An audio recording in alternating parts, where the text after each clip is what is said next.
आजी जो व्यवसाय विषय रे जानिबे सेथिरे बहुत बड़ जमी दरकार नाही, बहुत बड़ पुंजी मध्य दरकार नाही, किंतु ठीक भाबरे कले प्रति मास भल आय करि परिबे। सेही व्यवसाय हेउछि देसी कुकुड़ा पालन।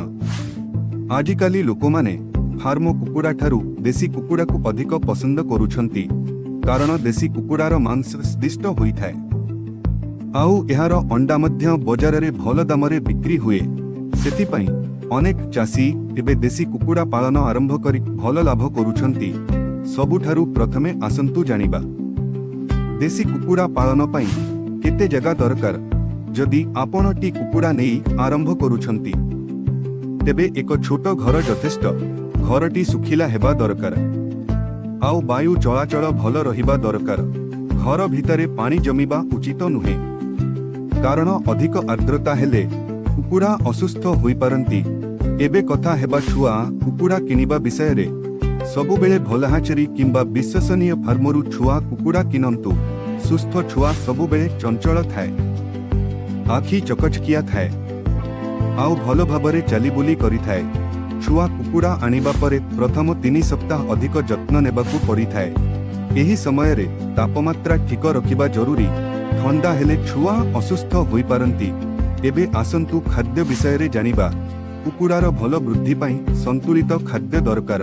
मका, गहम, चाउल कुंडा, सोयाबीन एवं सबुज घास देई पारिबे। अनेक लोक भाबंती देसी कुकुड़ा बाहरे चरिले हेबो, किंतु एहा संपूर्ण सत्य नुहे। अतिरिक्त दाना देले वृद्धि बेगरे हुए। पानी विषय रे केबे अवहेला करंतु नाही। घंटा सफा पानी मिलिबा दरकार एबे सबुठारु गुरुत्वपूर्ण विषय। रोग प्रतिरोध। अनेक चाषी एठी भूल करि दियंती, टीकाकरण करंती नाही। फलरे हठात अनेक कुकुड़ा मरि जांती। सेथिपई पशु चिकित्सकंक परामर्श अनुଯାयी समस्त टीका समय रे दियंतु। प्रति सप्ताह रे घर सफा करंतु। पुराना बिछଣା सामग्री बदलांतु आउ जीवाणुनाशक सद स्प्रे करंतु। एबे आसंतु खर्च और लाभर हिसाब जानिबा।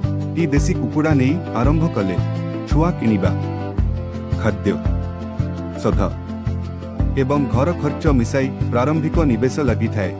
कुकुड़ा बड़ हेबा परे बजार रे देसी कुकुड़ार चाहिदा सबु बेले रही थाए। विशेष करी पर्वपर्वाणी समय दाम आहुरी बढ़ी जाए। केवल मांस नुहे, अंडा बिक्री करी मध्य अतिरिक्त आय करि परिबे। अनेक चाषी कुकुड़ा पालन सहित छेली पालन, माछ चाष एवं हांस पालन मध्य करुछंती, जहाद्रा आय आहुरी बरुछि। सबुठारु भल कथा हेउछि एही व्यवसाय गाँरे रही करी हेबो। एथिपई सहर जिबा दरकार नाही। धैर्य, ठीक जत्न एवं नियमित परिचालना, एही तीनोटी कथा मानिले देसी कुकुड़ा पालनरु भल सफलता मिली पारिबो। आदि छोटरू आरंभ करंतु। अभिज्ञता बढ़िबा सहित फार्म बड़ करंतु। हुएत आगामी दिन रे एही छोट व्यवसाय आपणकर बड़ आयर उत्स होई पारे।